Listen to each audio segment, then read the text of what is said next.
नमस्कार दोस्तों, मैं हूं श्यामवीर सिंह और आप देख रहे हैं हमारा चैनल जैसलमेर की गलियां। दोस्तों, भारत में विश्व कप शुरू हो चुका है और सबकी नज़र होंगी कि हम 2011 में जो विश्व कप जीता था धोनी की कप्तानी में, वो ही कारनामा एक बार फिर से भारत दोहराए और लगभग 12 साल के बाद में भारत फिर से विश्व कप जीते। तो भारत विश्व कप जीत सकता है क्योंकि उसको यहाँ जो भारत में हो रहा है इसका फ़ायदा उसको मिल सकता है। लेकिन रणनीति क्या हो और किस टीम की कितनी संभावना है, आज हम आपको बात करते हैं। तो देखिए, जो अभी प्रैक्टिस मैच खेले जा रहे हैं उसमें जो मैंने देखा है कि भारत की जो पिचें हैं यहाँ पर फास्ट बॉलिंग की दम पर कोई भी मैच नहीं जीता जा सकता है। यहाँ भारत में अगर कोई मैच जीतेगा या विश्व कप जीतेगी तो वही टीम जीतेगी जिसकी स्पिन सबसे ज़बरदस्त होगी। तो मुझे लग रहा है कि भारत को अपनी स्पिन तिगड़ी पर ध्यान देना चाहिए और यहाँ पर 4 फास्ट बॉलर खिलाने के बजाय 2 फास्ट बॉलर और 3 स्पिन के साथ उतरना चाहिए। तो पहले हम भारत की क्षमताओं की बात करते हैं कि इस समय भारतीय टीम कहाँ पर खड़ी है। तो एशिया कप जीतने के बाद भारतीय टीम से उम्मीदें सब लोगों की ज़्यादा हो गई हैं और सबको विश्वास हो गया है कि भारतीय टीम जो है वर्ल्ड कप जीत सकती है। लेकिन वर्ल्ड कप और एशिया कप में बहुत अंतर है दोस्तों, क्योंकि एशिया कप में सिर्फ मुकाबला पाकिस्तान और श्रीलंका जो तगड़ी टीमें हैं उनसे और बांग्लादेश जैसी टीमों से था। वहीं वर्ल्ड कप में न्यूजीलैंड, इंग्लैंड, साउथ अफ्रीका ऐसी बड़ी बड़ी टीमों से मुकाबला है।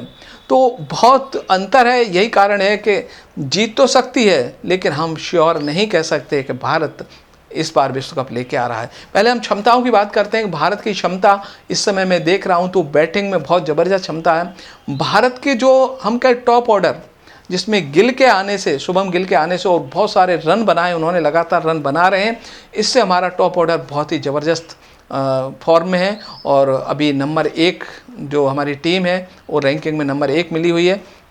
दूसरी हम बात करें और टॉप ऑर्डर में वहीं धोखा देने वाले हैं रोहित शर्मा। कभी कभी वो लगता है कि पहले या दूसरे ओवर में आउट हो जाते हैं। अगर रोहित शर्मा थोड़ा संभल कर खेलेंगे, अगर वो 3-4 ओवर तक मतलब 1 रन भी ना बने तो भी चलेगा, लेकिन उनको विकेट बचाना होगा। लेकिन रोहित शर्मा को मैंने देखा है कई बार 3-4 ओवर खेलने के बाद जैसे स्पीड पकड़ते हैं तो भी आउट होने का उनके पास खतरा ज़्यादा रहता है और आउट होते रहें। इसलिए रोहित शर्मा को मैं ये कभी नहीं कहूँगा कि आपको संभल के खेलना है, क्योंकि जो उनका स्टाइल है वो अपनी स्टाइल पर बरकरार रखें और पहली गेंद से उनको हिटिंग करनी है, वो तो इसी पर रहेंगे, क्योंकि वो पहले ओवर में आउट हो सकते हैं और वो चौथे ओवर तक अगर 1 रन भी ना बनाएं और जैसे 5वें ओवर में हिटिंग शुरू करेंगे वो तब भी आउट हो सकते हैं। तो टीम को नुकसान होता है अगर 4 ओवर निकालने के बाद आउट हो जाते हैं तब, लेकिन पहले ओवर में आउट हो जाते हैं तो इतना नुकसान नहीं होता, क्योंकि इसका कारण है कि जो 1 डाउन कोहली आते हैं वो ज़बरदस्त बल्लेबाज हैं।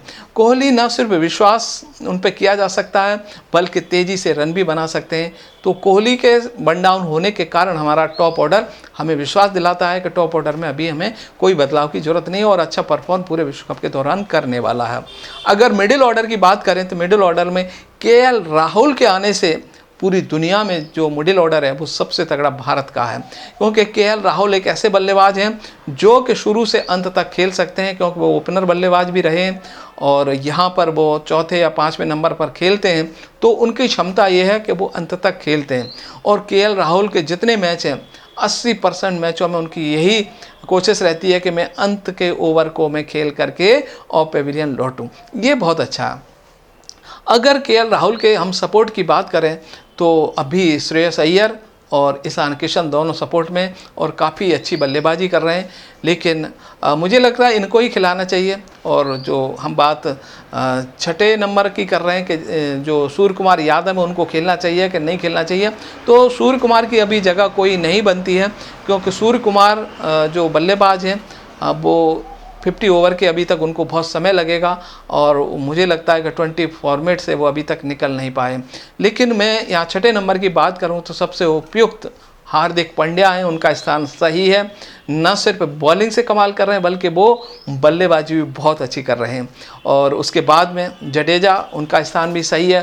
तो यहाँ तक हमारी हम कहें कि 7 नंबर तक हमारी बल्लेबाजी बहुत ही अच्छी है। और उसके बाद जो हमारे जो हम कहें लो ऑर्डर में अगर 4 बल्लेबाज हैं तो वहाँ पर भी अगर शार्दुल ठाकुर या जो हम कहें कि हमारे स्पिनर हैं कुलदीप यादव, ये खेलते हैं, तो कुलदीप यादव भी बैटिंग कर सकते हैं और शार्दुल ठाकुर तो एक ऑलराउंडर के तौर पर खेल ही रहे हैं। और लास्ट में हम कहें सामी और सिराज, तो सामी और सिराज से हम ज़्यादा उम्मीद नहीं कर सकते हैं, लेकिन 10, 15, 20 रन तक तो वो भी जोड़ सकते हैं, लेकिन वहाँ तक नौबत ना आए। हम चाहते हैं कि हम 5, 6 या 7 विकेट से ज़्यादा हमारे कभी जाए नहीं, हमारे जो टेल है उनको ना खेलना पड़े, यही कोशिश हमेशा करनी चाहिए, चाहे रन हमारे कितने भी बने उन तक। तो अब हम बॉलिंग की बात करें तो बॉलिंग में वही टीम इस मैच को जीत सकती है, क्योंकि यहाँ पर हमने देखा कि पाकिस्तान के फास्ट बॉलर जो प्रैक्टिस मैच था उसमें पूरी तरह से फ्लॉप हो गए, और वहाँ उनके जो स्पिनर्स थे, साधारण स्पिनर भी बहुत अच्छी बॉलिंग की। तो भारत के पास तो, और हमारी स्पिन गेंदबाजी है वो जडेजा के बाद में अगर अश्विन आते हैं, रविचंद्र अश्विन वास्तव में एक वर्ल्ड क्लास बॉलर हैं और उनके नाम 700 से ज़्यादा विकेट हैं, और वो इस वर्ल्ड कप में मुझे लग रहा है कि कमाल करके दिखाएंगे, अनुभवी गेंदबाज हैं।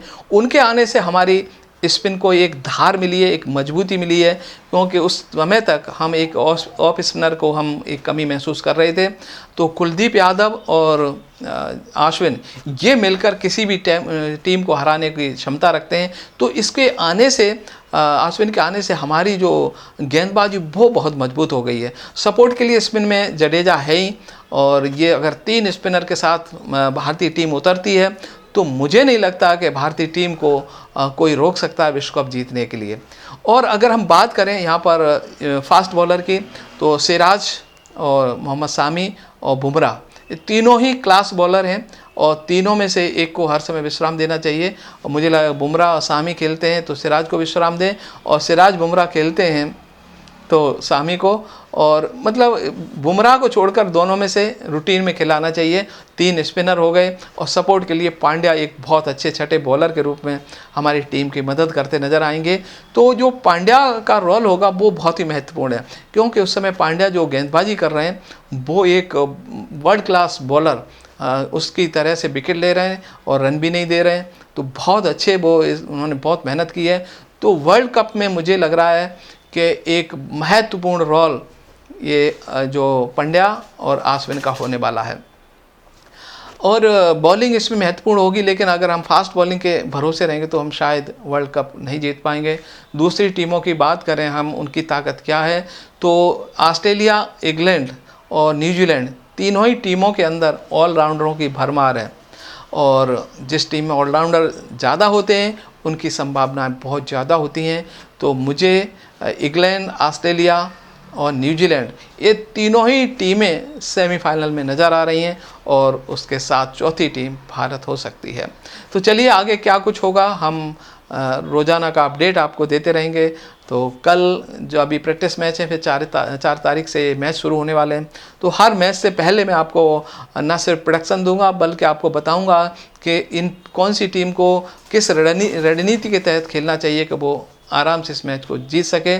तो अब कल तक के लिए मुझे दीजिए इजाज़त। नमस्कार।